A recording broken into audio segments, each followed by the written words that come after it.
नमस्कार. आज आपण थंडीमध्ये बनवून खाल्ले जाणारे मेथी, डिंक आणि ड्रायफ्रूटचे लाडू बनवून घेणार आहोत. हे लाडू अतिशय पौष्टिक असतात. सोबतच सांधेदुखी झाली, गरोदर स्त्रिया झाल्या, तर लहान मुलापासून म्हाताऱ्यांपर्यंत हे लाडू सगळेजण खाऊ शकतात. तर या लाडूला बायोटिन लाडू देखील म्हणतात.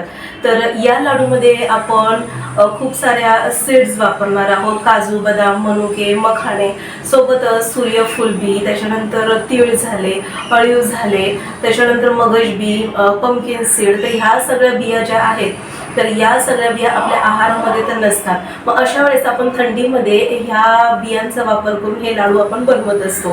तर हे लाडू एक लाडू जरी आपण सकाळी खाल्ला तर या लाडूतून आपल्याला भरपूर सारे मिनरल्स आणि विटामिन्स मिळत असतात.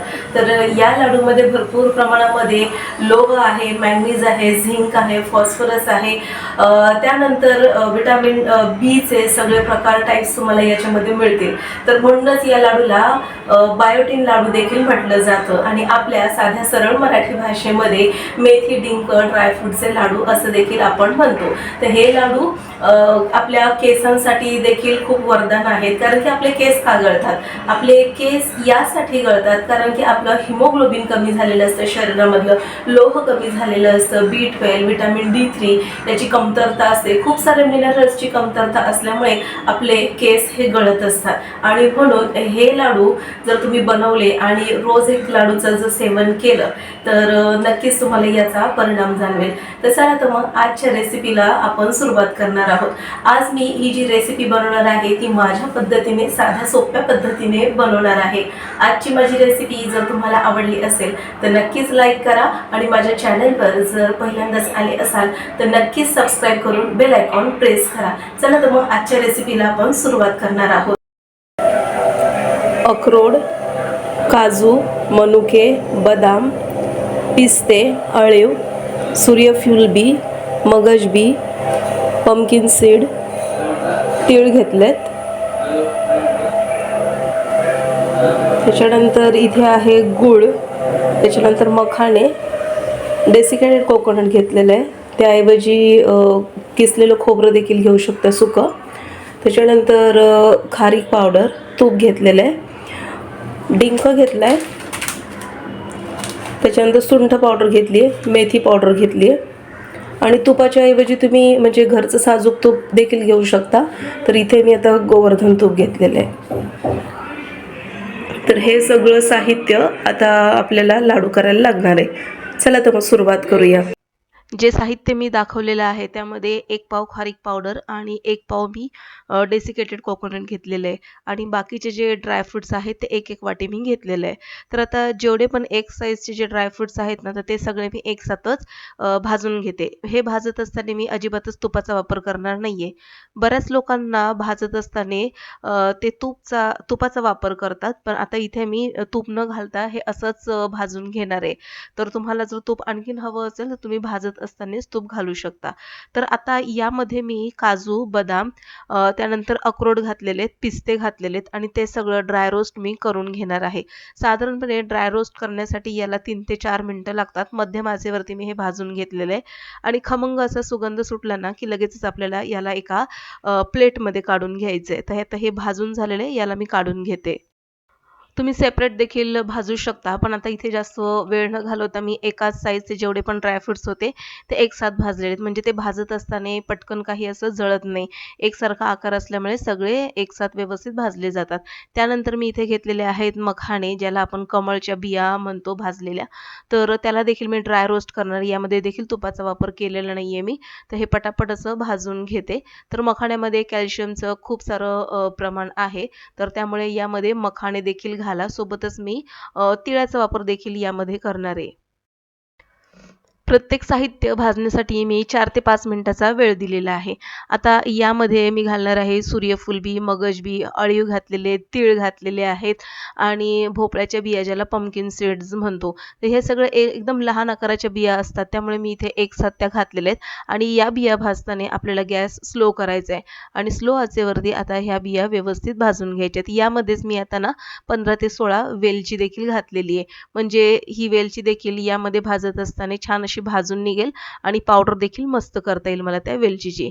तर आता ह्या बिया बघा जास्त वेळ घेत नाहीत, फक्त असं तडतड करायला लागल्या की लगेचच आपल्याला काढून घ्यायचंय. तर या बिया भाजण्यासाठी मला साधारणपणे 2 ते 3 मिनिटाचा वेळ लागलेला आहे. कढई छान गरम होती आणि मस्तपैकी या कढईमध्ये या बिया पटकन भाजल्या गेल्या. 2 ते 3 मिनिटामध्येच या शेकल्या गेलेल्या आहेत. तर हे भाजून घेतलेलं साहित्य आपल्याला थोडंसं वेगळं-वेगळं ठेवायचं आहे. थोडंसं थंड झालं की त्याला आपल्याला बारीक करून घ्यायचं आहे. तर साधारणपणे मी सुरुवातीला भरड करून घेणार आहे आणि मग लाडू करताना ते छान असं पुन्हा बारीक करून घेणार आहे. तर आता कढईमध्ये मी डेसिकेटेड कोकोनट घातलेले आणि त्याला देखील लालसर रंगावरती भाजून घेणार आहे. तोपर्यंत इथे मी या ज्या बिया भाजून घेतलेल्या तर त्या एका मिक्सरच्या भांड्यामध्ये घालून याची छान अशी पावडर करून घेते. म्हणजे साधारणपणे भरडसर करून घेणार आहे हे. तर हे जे डेसिकेटेड कोकोनट होतं तर ते छान भाजून घेतलेलं आणि त्याचा मस्त खमंग असा सुगंध सुटलेला आहे. तर बरेच जण ना खोबरं जे आहे ते भाजत नाही, डायरेक्ट किसलेलं खोबरं वापरतात. तर तुम्हाला जर तसं वापरायचं असेल तर तुम्ही तसं देखील वापरू शकता. पण मी दरवेळेस ना जे किसलेलं खोबरं किंवा डेसिकेटेड कोकोनट जे आहे ते थोडंसं लालसर रंगावरती भाजून घेते. आणि आता मी इथे तुपाचा वापर करणार आहे. साधारणपणे 2 चमचे इतकं 2 ते 2.5 चमचे इतकं मी तूप घातलेलं आहे आणि यामध्ये आता आपल्याला जे मनुके आहेत तर ते तळून घ्यायचे आहेत. तर मनुके देखील इथे मी एक वाटीभर घेतलेले आहेत आणि मनुके तळत असताना मस्तपैकी असे फुलले पाहिजेत. टपोरे छान असे मनुके तळून झाल्यानंतर त्याला लगेचच आपल्याला साईडला काढून घ्यायचं आहे.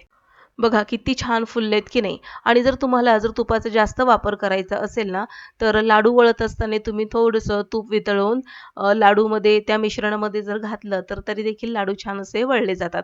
पण मला इथे ना तुपाचा जास्त वापर करायचा नाहीये. म्हणजे साधारणपणे या जी तुपाची आपण बाटली बघतोय, तर ती तुपाची बाटली अर्धी होती आणि त्यातलं आता सध्या तरी मी 2 चमचे तुपाचा वापर केला आणि आता एक हा तिसरा चमचा तुपाचा वापर केलेला आहे. आणि हा जो डिंक होता तो आता मी तळून घेणार आहे. तर डिंकाचा वापर यामध्ये मी किती केलेला आहे, साधारणपणे 20 ग्रॅम इतका मी डिंक यामध्ये घालणार आहे. जर डिंक तुम्हाला जास्त घालायचं असेल तर तुम्ही इथे प्रमाण वाढवू देखील शकता. आता गुळाचं प्रमाण किती घालायचं आहे, तर साधारणपणे 1 पाव खारीक पावडर, 1 पाव डेसिकेटेड कोकोनट आणि सगळे ड्राय फ्रूट साधारणपणे वाटी भर होते. तर आता आपल्या आवडीनुसार तुम्ही गूळ जो आहे तो कमी जास्त देखील करू शकता. तर हा बघा आता डिंक तळून झाला आणि उरलेला डिंक यामध्ये मी घातलेला आहे. तर आता ड्रायफ्रुट्स वाटीभर घातलेले. जर तुम्हाला एखादं ड्रायफ्रूट जास्त घालायचं असेल किंवा एखादं ड्रायफ्रूट कमी घालायचं असेल, तर ते देखील तुम्ही आपल्या आवडीनुसार कमी जास्त करू शकता. आणि सगळ्यात महत्त्वाचं हा जो आपण डिंक तळतोय ना, तो छान असा फुलला पाहिजे आणि मगच छान असा तळून आपल्याला त्याला काढायचा आहे. कच्चा डिंक यामध्ये आपल्याला ठेवायचा नाहीये. आणि मग थोडंसे तळायला तूप शिल्लक होतं.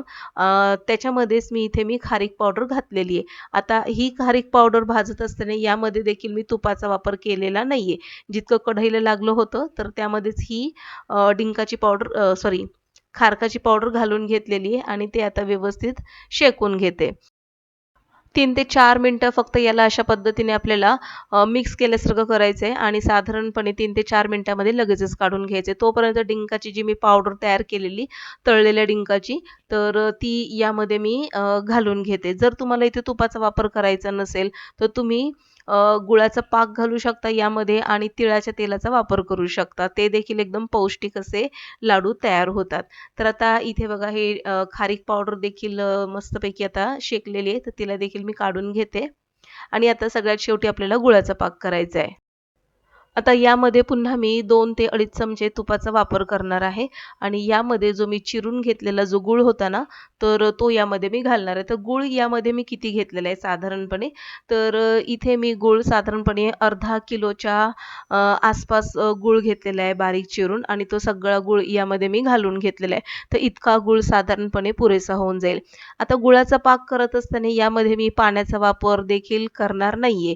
म्हणजे फक्त तूप आणि गूळ. गूळ लगेचच वितळला की लगेचच आपल्याला या लाडूच्या मिश्रणामध्ये घालून घ्यायचं आहे. पाण्याचा मी अजिबातच वापर केलेला नाहीये. आणि हे बघा ही ड्रायफ्रूटची जी मी पावडर तयार करून ठेवलेली, ती देखील या खारीक खोबऱ्यामध्ये घालून घेतलेली आहे. तर खारीक पावडरमध्ये खूप मोठ्या प्रमाणामध्ये लोह वगैरे असतं, काजूमध्ये कॅल्शियम असतं.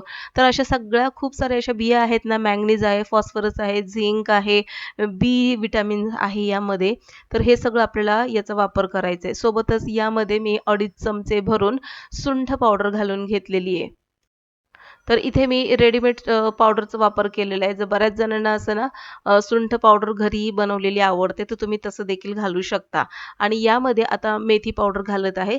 तर हे जे लाडू करत असतो ना आपण थंडीमध्ये, तर त्यामध्ये मेथी पावडरचा छान असा वास आला पाहिजे, स्मेल आला पाहिजे. असं मस्त सुवासानेच ते लाडू खावेसे वाटले पाहिजेत. त्यामुळे मी इथे ना साधारणपणे 3 चमचे भरून इथे मी मेथी पावडर घातलेली आहे. तर 3 चमच्याने काही हे लाडू कडवट वगैरे होत नाहीत. एकदम छान असे लाडू तयार होतात आणि एक मेथीचा छान असा सुगंध येतो या लाडूला. सगळं मिश्रण मी एकजीव करून घेतलेलं आहे. तोपर्यंत तिथे गुळाचा पाक देखील तयार झालेला आहे आणि हा गुळाचा पाक आता या मिश्रणामध्ये मी घालून घेते. तर आता हा गुळाचा पाक देखील बघून घ्या. तर पूर्णपणे हा गूळ थोडासा म्हणजे साधारणपणे वितळायचा बाकी आहे. बाकी सगळं वितळलेलं आहे. थोडंसं 1 ते 2 वेळा मी अशा पद्धतीने मिक्स करून घेते आणि आता हा पाक मी सगळा या मिश्रणामध्ये घालून घेते. आता असं वाटत असेल, की हा गुळाचा पाक या मिश्रणामध्ये कमी पडेल का? लाडू वळतील का? वळताना म्हणजे सुटणार तर नाहीत ना? तर अजिबातच सुटणार नाही. यामध्ये आपल्याला एक छान अशी ट्रिक मी सांगते, की ज्या पद्धतीने तुमचे लाडू तुम्ही उत्तम पद्धतीने वळू शकता. अजिबातच लाडू बनवायला तुम्हाला वेळ लागणार नाही. गुळाचा पाक मी सगळा यामध्ये घालून घेतला आणि आता हा पाक जो आहे या मिश्रणामध्ये आपल्याला व्यवस्थित एकजीव करून घ्यायचा आहे, मिक्स करून घ्यायचा आहे. डायरेक्ट हाताने मिक्स करू नका कारण की गुळाचा पाक खूप सारा गरम आहे, चटका बसू शकतो. तर आधी मी याला झाऱ्याने व्यवस्थित मिक्स करून घेतलं आणि मग नंतर व्यवस्थित हाताने आपण मिक्स करून घेणार आहोत. मिक्स केलेलं मिश्रण थोडं-थोडं करून आपल्याला मिक्सरच्या भांड्यामध्ये घालायचं आहे आणि व्यवस्थित 1 ते 2 वेळा फिरवून घ्यायचं आहे. आता असं केल्याने काय होतं, एकतर गूळ, तूप व्यवस्थित मिश्रणामध्ये मिक्स होतो, एकजीव होतो आणि दुसरी गोष्ट हे मिक्स होत असताना हे जे आपण सीड्स आणि ड्रायफ्रुट्स वापरलेले आहेत यामध्ये, तर ते ना त्यांचं स्वतःचं तेल सोडायला लागतात आणि हे आपोआपच लाडू मस्तपैकी वळले जातात आणि म्हणूनच मी सांगितलं गुळाचा पाक करत असताना पाण्याचा वापर करण्याची अजिबातच आवश्यकता लागत नाही. आता हे बघा लगेचच हा लाडू तयार झालेला आहे आणि अशाच पद्धतीने आता पटापट हे सगळे लाडू मी करून घेणार आहे. आणि हे लाडू करत असताना थोडं-थोडं मिश्रण मिक्सरमध्ये घालून ते बारीक करून मगच हे लाडू मी बारीक करून घेते. एकत्र सगळं मिश्रण बारीक करून मग मी लाडू वळत बसत नाहीये. तर गरम-गरम असल्यामुळे हे लाडू पटापट वळले जातात. तर हे बघा अशा पद्धतीने झटपट हे लाडू आता मी बनवून घेणार आहे.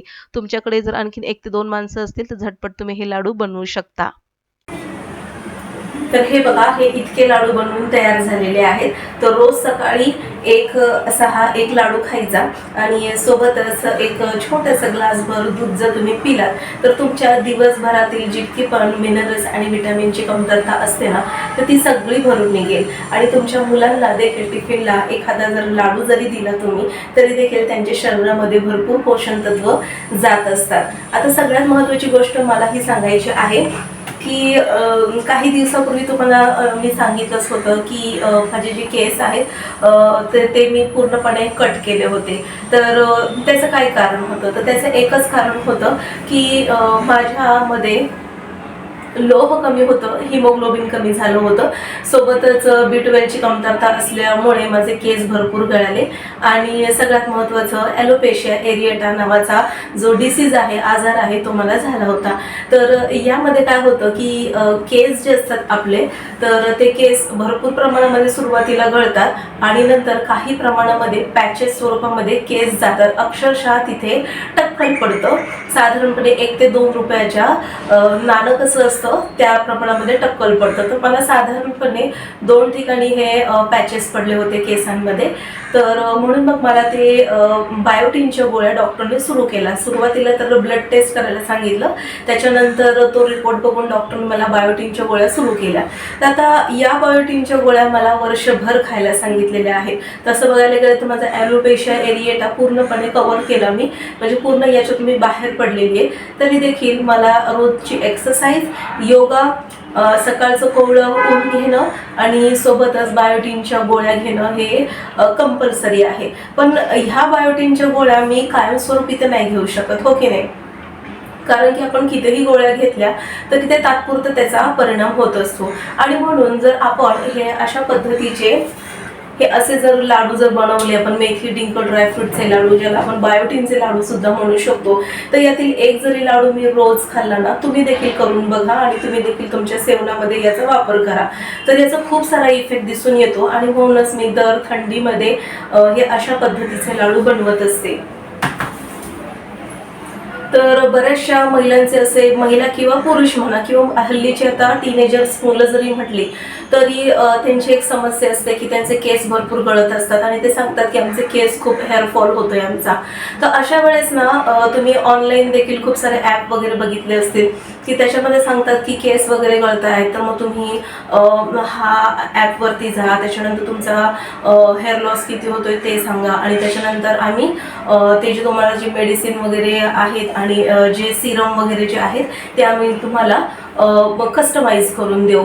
पण खरं सांगू का, कितीही तुम्ही बायोटिनयुक्त शॅम्पू वापरा किंवा मग कोणत्याही प्रकारचं तेल तुम्ही लावा, पण जोपर्यंत तुमच्या शरीरामध्ये आतूनच ते पोषण मिळणार नाही तोपर्यंत तुमचे हेअरफॉल थांबणार नाहीत आणि तुमचे केस हेल्दी होणार नाहीत. आणि म्हणून तुमचे केस जर हेल्दी व्हायचे असतील तर तुम्हाला पोटातूनच म्हणजे खाण्यातूनच तुमचा आहार असा इतका सात्विक आणि हेल्दी असला पाहिजे की त्याच्यातून तुमच्या शरीराला आणि तुमच्या केसांना सगळे पोषण तत्व मिळतील. म्हणून मग आपल्याला हे लाडू बनवायचे आहेत. तर हेअरफॉलसाठी मी तुम्हाला आणखीन एक सजेस्ट करेल की रोज एखादं फळ तरी तुम्ही तुमच्या आहारामध्ये घेतलं पाहिजे, कडधान्य पालेभाज्या घेतल्या पाहिजे, नट्स तुम्ही खाल्ले पाहिजे, दुधाचा सेवन तुम्ही केलं पाहिजे, म्हणजे दुधापासून बनणारे जे पदार्थ आहेत म्हणजे दूध, दही, ताक वगैरे, तूप याचा वापर केला पाहिजे. तर याचा इफेक्ट नक्कीच तुमच्या तब्येतीवर आणि तुमच्या केसांवर दिसून येईल. तुम्ही जे बाहेरचे कितीही गमीज वगैरे जरी खाल्ले तरी त्याचा इफेक्ट हा तात्पुरता तुम्हाला दिसतो, पण नंतर पुन्हा ते आहे तसं सुरू होतं. पण हे जर आपण ओरिजिनल ज्याला आपण म्हणतो तर हे ओरिजिनल फूड म्हणजे ओरिजिनल अशा पद्धतीने बनवले जे जर लाडू तुम्ही जर खाल्ले तर तुम्हाला ना खरं सांगते की तुमच्या पोटातून ते पोषण मिळणार आहे तुमच्या शरीराला आणि केसांना. आणि मग तुम्हाला कुठल्याही गमीज किंवा मग इतर कुठले जे तुम्ही बायोटिनच्या गोळ्या वगैरे खाता किंवा मग वेगवेगळ्या प्रकारचे शॅम्पूज वगैरे वापरता तर ते घेण्याची आवश्यकता लागणार नाही. हे बघा, हे लाडू मस्तपैकी मऊसूत असे तयार झालेले आहेत आणि हे लाडू बनवण्यासाठी म्हणजे मी एकटीच बनवत होते, तर हे लाडू बनवण्यासाठी मला साधारणपणे 35 ते 40 मिनिटं लागलेली आहेत. चला तर मग जे नवीन आहेत, ज्यांना रेसिपी आवडली त्यांनी नक्कीच सबस्क्राईब करा. भेटू पुन्हा, तोपर्यंत बाय.